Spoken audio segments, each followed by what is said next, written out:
Australia has taken a bold step by officially recognizing Palestine as a sovereign and independent nation, joining the ranks of the United Kingdom and Canada in making this significant foreign policy shift amid the ongoing conflict in Israel and Gaza. This move marks a pivotal moment that could reshape diplomatic relations and influence the future of peace efforts in the region. Prime Minister Anthony Albanese announced the formal recognition effective from Sunday, aligning Australia with similar declarations made by UK Prime Minister Keir Starmer and Canadian Prime Minister Mark Carney. The coordinated timing underscores a growing international momentum aimed at reviving the long-sought two-state solution, the idea that Israelis and Palestinians can coexist as separate, sovereign states. But here's where it gets controversial. This recognition is not just a symbolic gesture. It is intricately linked with demands for a ceasefire in Gaza and the release of hostages captured during the October 7, 2023, Hamas-led terror attacks. Australia's decision reflects a desire to energize diplomatic efforts that could lead to real progress on these difficult issues. Back in August, Australia had already signaled its intention to join the international campaign led by France to recognize Palestine officially. This announcement angered Israeli Prime Minister Benjamin Netanyahu and raised concerns about potential backlash from then U.S. President Donald Trump, highlighting the delicate web of global alliances involved. Albanese chose to make his announcement upon arriving in New York for the United Nations General Assembly and an influential conference focused on the Israel-Hamas conflict. He emphasized Australia's acknowledgement of the legitimate and long-standing aspirations of the Palestinian people for a state of their own. However, he clarified that while recognition is formalized, an official embassy and full diplomatic relations will only be established once the Palestinian Authority fulfills key reform requirements set by the international community. These conditions are critical. They include Palestine formally recognizing Israel's right to exist, committing to democratic elections, and implementing substantial reforms in financial transparency, governance standards, and education systems. Additionally, the international community insists that Hamas should be excluded from any governmental role within a future Palestinian state, an essential stipulation to ensure peace and stability. Albanese and Foreign Affairs Minister Penny Wong have underscored the importance of U.S. leadership under Trump in crafting a credible peace plan. They believe that with support from the White House and the Arab League, efforts to rebuild Gaza and guarantee Israel's security could gain significant traction.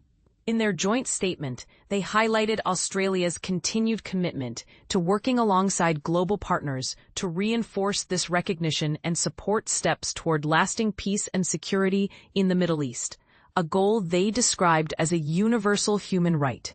However, the path ahead is fraught with challenges. Trump, who remains firmly opposed to recognizing Palestine and has already threatened retaliatory measures against Canada for similar moves, looms large in the New York diplomatic scene this week.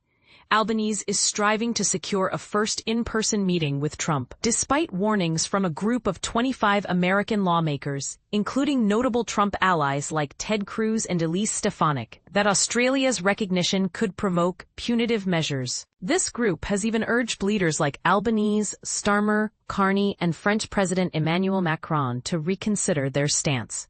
Meanwhile, Israel finds itself increasingly isolated internationally, particularly due to its recent military offensive targeting Gaza City and ongoing expansion of settlements in the occupied West Bank, actions widely condemned by global leaders.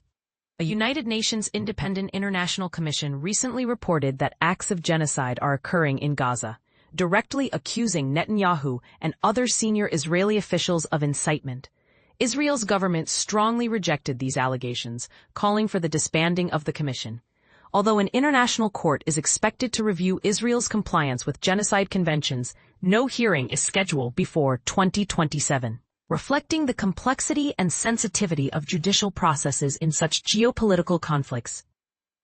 Netanyahu has lashed out at Albanese, labeling him a weak leader for recognizing Palestine and accusing him of damaging his own reputation irreparably. The Israeli Prime Minister argues that rewarding Hamas is unacceptable, characterizing the recognition as appeasement and controversially comparing it to Adolf Hitler's 1938 invasion of Czechoslovakia, a comparison likely to spark intense debate. Interestingly, Albanese himself has long advocated for Palestinian statehood, with his Labour Party's platform prioritizing the recognition of Palestine as a key policy goal.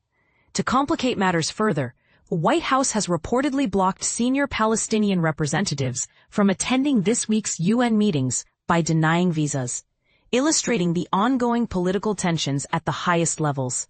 The Australian opposition leader, Susan Ley, criticized the timing of Labour's recognition, arguing that essential conditions have yet to be met. She pointed out that Hamas still controls Gaza, continues its attacks against Israel, and holds Israeli hostages taken during the October 7th terrorist raids, making democratic self-governance an unattainable hope for Palestinians under current circumstances. And this is the part most people miss. While recognizing Palestine is a symbolic and potentially transformative move, it comes with strings attached and profound geopolitical repercussions. Will this gesture bring Australia closer to peace in the Middle East, or will it deepen divisions and provoke retaliation from powerful allies? What do you think? Is Australia's recognition of Palestine a courageous step toward justice and peace, or a risky political gambit that could backfire? Share your thoughts. Do you agree or disagree with Prime Minister Albanese's approach, and what consequences do you foresee for international relations moving forward?